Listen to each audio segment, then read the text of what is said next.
Phone tapping వ్యవహారం తెలంగాణ రాజకీయాలను ఒక కుదిపేస్తోంది. తెలంగాణ రాజకీయం మొత్తం ప్రస్తుతం ఫోన్ ట్యాపింగ్ చుట్టూనే తిరుగుతుంది. ఫోన్ ట్యాపింగ్ విషయం ఎప్పుడైతే బయటకు వచ్చిందో తెలంగాణ సమాజం ఒక్కసారిగా నివ్వెరపోయిన పరిస్థితి కనిపిస్తోంది. గత ప్రభుత్వంలో ఉన్న వాళ్ళు ఫోన్ ట్యాపింగ్ చేసి ఏ రకమైనటువంటి రాజకీయానికి తెరతీశారో ఒక్కొక్కటిగా ఇప్పుడు బయటకు వస్తున్న పరిస్థితి మనం చూస్తున్నాం.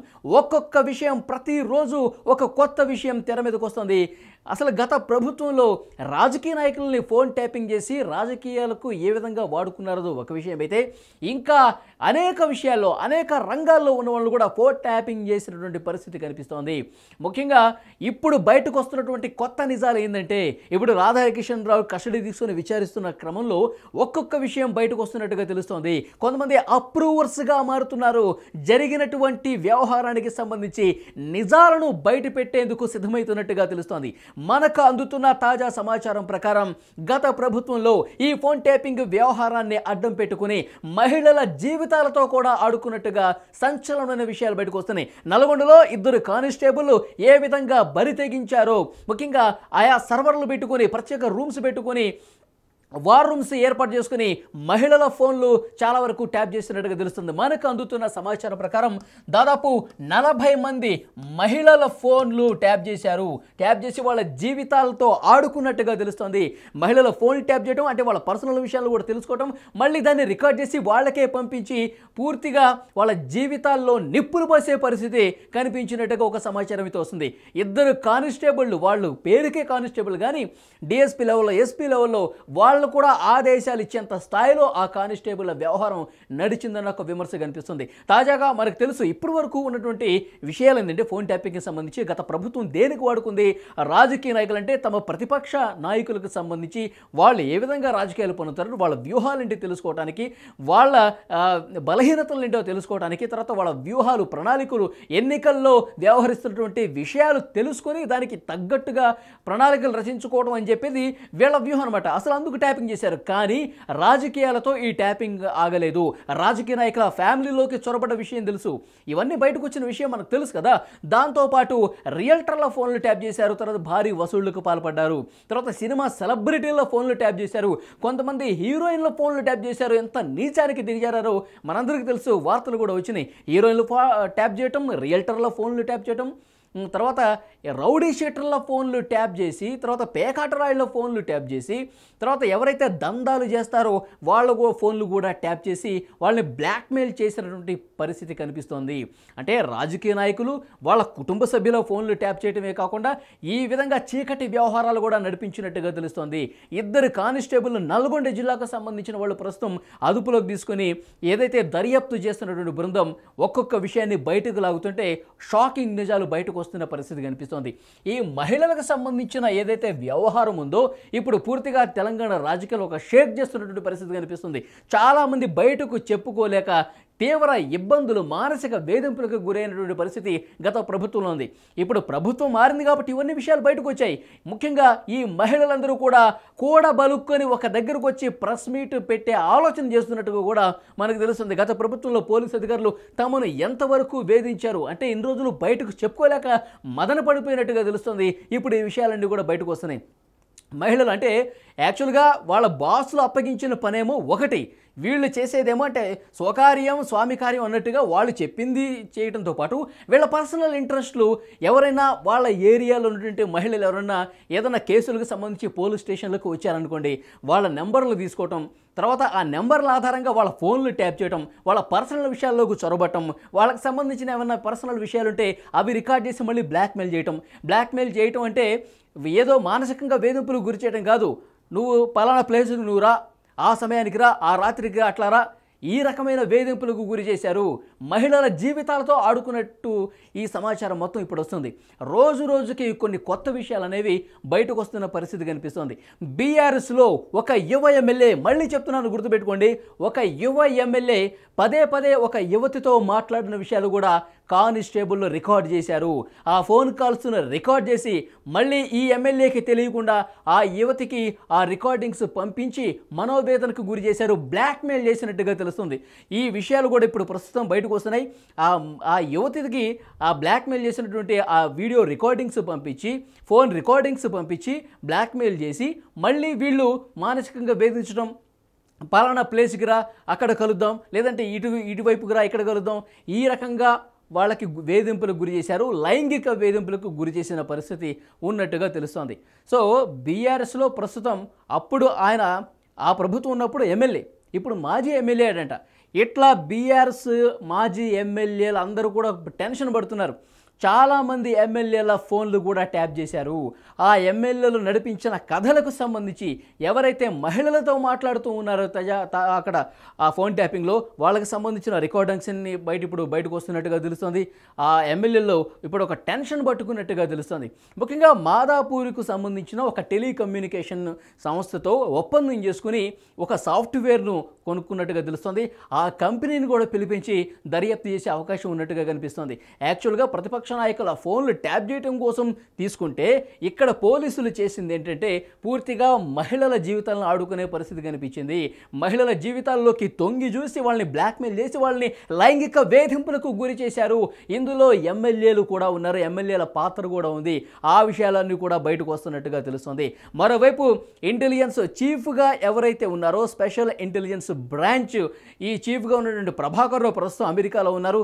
ఆయన వస్తే ఎవరు ఈ పనులని చేయించారు, ఎవరు ఆదేశాలతో వీళ్ళందరూ ఈ ట్యాపింగ్ వ్యవహారం నడిపించారు? యాక్చువల్గా తెలంగాణ రాష్ట్ర వ్యాప్తంగా అన్ని జిల్లాల్లో కూడా ఈ సర్వర్లు పెట్టారంటండి. ఈ ఆఫీసులు పెట్టుకుని అదే పనిగా ఫోన్లు ట్యాప్ చేశారంట.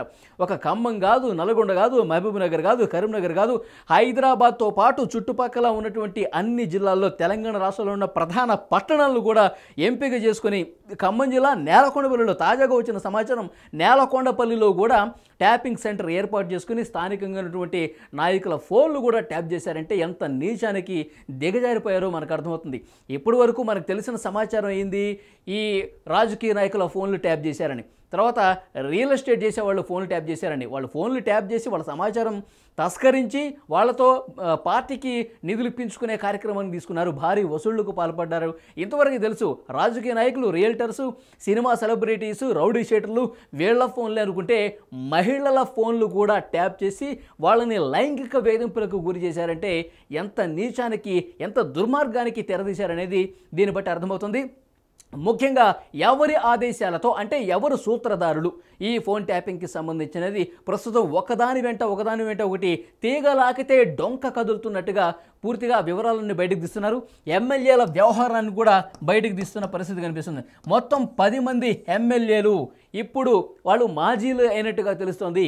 బీఆర్ఎస్ ప్రభుత్వంలో ఉన్నటువంటి 10 మంది ఎమ్మెల్యేల పాత్ర కొంత కీలకంగా కనిపిస్తోంది.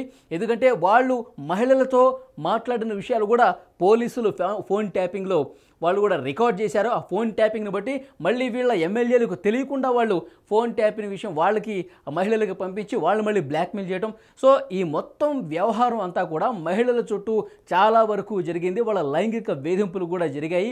వాళ్ళు ఎందుకంటే ప్రభుత్వం ఉంది కాబట్టి ఆ మహిళలు మీడియా ముందుకు వచ్చి బాధపడ్డ పరిస్థితి లేదు, మీడియా ముందు చెప్పుకునే పరిస్థితి లేదు. ఎందుకంటే ప్రభుత్వం వాళ్ళదే ఉంది కదా, పోలీసు యంత్రాంగం మొత్తం వాళ్ళ చేతుల్లోనే ఉంది కదా, ఇంకా మాకెక్కడ న్యాయం జరుగుతుందని చెప్పి ఆ మహిళలు ఎవరు ముందుకు వచ్చే పరిస్థితి లేదు. ఇప్పుడు ఈ విషయాలన్నీ కూడా బయటకు వస్తున్న నేపథ్యంలో ఆ మహిళలకు ఇప్పుడు ఉన్నటువంటి ప్రభుత్వం, కాంగ్రెస్ ప్రభుత్వం అండగా ఉంటుంది కాబట్టి వాళ్ళ పేర్లు రాకుండా, వాళ్ళ ఫేసులు బయటికి రాకుండా వాళ్ళ నుంచి సమాచారం తీసుకుని ఎవరు మిమ్మల్ని లైంగికంగా వేధించారు, ఎవరు మిమ్మల్ని ఇట్లా మానసిక క్షోభకు గురి చేశారు, ఆ పోలీస్ అధికారులు ఎవరు, అసలు ఆ ఎమ్మెల్యేలు ఎవరు, వీటన్నింటికి సంబంధించిన సమాచారం కూడా బయటికి లాగే ప్రయత్నం ప్రస్తుతం చేస్తున్నట్టుగా తెలుస్తోంది.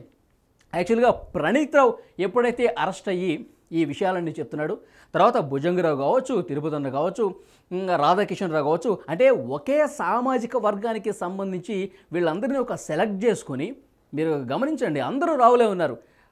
ప్రభాకర్ రావు, ప్రణీత్ రావు, ఇంతకుముందు నేను చెప్పినట్టు రాధాకిషన్ రావు, ఇట్లా భుజంగరావు, వీళ్ళందరూ కూడా ఒకే సామాజిక వర్గం అయితే ఏ విషయాలు కూడా బయటికి పోవు, అందరూ మనవాళ్ళు ఉంటే గుట్టు చప్పుడు కాకుండా మనం చేసుకోవచ్చు అని చెప్పి పక్కా ప్లాన్ ప్రకారం మనకి నమ్మిన వంటుల్లా ఉంటారని చెప్పి ఈ విధంగా సెలెక్ట్ చేసుకొని వార్ రూమ్లు పెట్టుకొని తర్వాత ఈ సర్వర్లు ఏర్పాటు చేసుకుని ఇంత పచ్చి దారుణాలకు తెగబడ్డ పరిస్థితి కనిపిస్తోంది. అందరిని ఇష్టం వచ్చినట్టుగా రాజకీయ నాయకులను మొదలుపెడుతుంది, చివరికి మహిళల వరకు అందరి ఫోన్లు ట్యాప్ చేయటం, అందరి జీవితాల్లో తొంగి చూడటం, ఇటు రాజకీయంగా వీళ్ళని దెబ్బతీయటం, ఇటు మానసికంగా శారీరకంగా వీళ్ళని కుదేలు చేయటం, ఈ రకమైనటువంటి పచ్చి దారుణాలకు తెగబడ్డ పరిస్థితి కనిపిస్తుంది. ఒక్కొక్కటిగా అన్ని విషయాలు బయటకు వస్తున్నాయండి.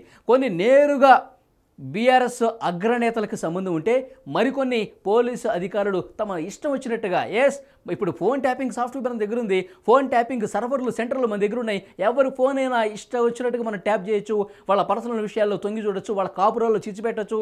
మన దగ్గర ఏముంది, సాఫ్ట్వేర్ ఉంది, మంచిగా ఎవరి ఫోన్ అయినా వినొచ్చు, నెంబర్ ఉంటే చాలు మన ఫోన్ వినేసేయవచ్చు. ఇంత దారుణానికి తెగబడ్డ పరిస్థితి గత ప్రభుత్వంలో ఇదంతా జరిగింది. ఇప్పుడు ప్రభుత్వం మారింది కాబట్టి ఈ విషయాలన్నీ బయటకు వస్తున్నాయండి. ఒక్కొక్కటి తీగలాగితే రోజుకో కొత్త విషయం, ఒక రోజుకు ఒక కొత్త అరాచకం బయటకు వస్తున్న పరిస్థితి కనిపిస్తుంది. అదే ప్రభుత్వం మారకపోయి ఉంటే, బీఆర్ఎస్ ప్రభుత్వం ఉంటే ఈ నిజాలన్నీ బయటకు వచ్చాయా, ఇవన్నీ తెలిసాయా, మహిళలు ఎంత మదన పడ్డారు, ఎన్ని కుటుంబాలు ఇబ్బంది పడ్డ పరిస్థితి ఉంది. ఇప్పుడు సినిమా ఇండస్ట్రీలో ఒక హీరోయిన్ కాపురం పూర్తిగా విడాకుల వరకు వెళ్ళిపోయింది. ఇది కదా జరిగిన చర్చ. అంటే కాపురాలను కూడా కూల్చే పని పెట్టుకున్నట్టుగా కనిపిస్తోంది ఈ వ్యవహారంతో. ఒకవైపు రాజకీయ నాయకులది, ఇండస్ట్రీలో ఉన్నటువంటి ఆడవాళ్ళది, ఇట్లా బయట సమాజంలో గుట్టుగా బతికేటువంటి మహిళల జీవితాలను కూడా రోడ్డు మీదకి ఇచ్చారు కదా. కొంతమంది రౌడీ షీటర్లు చేసే ల్యాండ్ కబ్జాల్లో కూడా తలదూర్చి అందులో కమిషన్లు నొక్కేయటం. అంటే రౌడీ షీటర్లు చేసేదే పెద్ద దారుణమైనటువంటి పరిస్థితి. సో వాళ్ళతో కూడా చేతులు కలిపి ఇట్లా వసూళ్లకు పాల్పడ్డారు.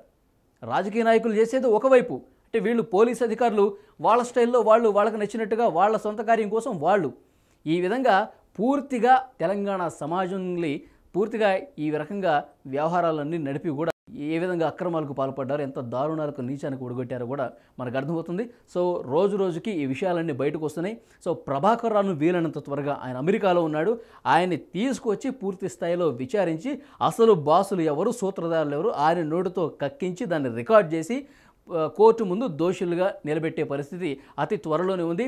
ముఖ్యమైన కీలక నాయకులకు, ప్రజాప్రతినిధులకు అతి త్వరలోనే నోటీసులు పంపించే ఆలోచన కూడా చేస్తున్నారు.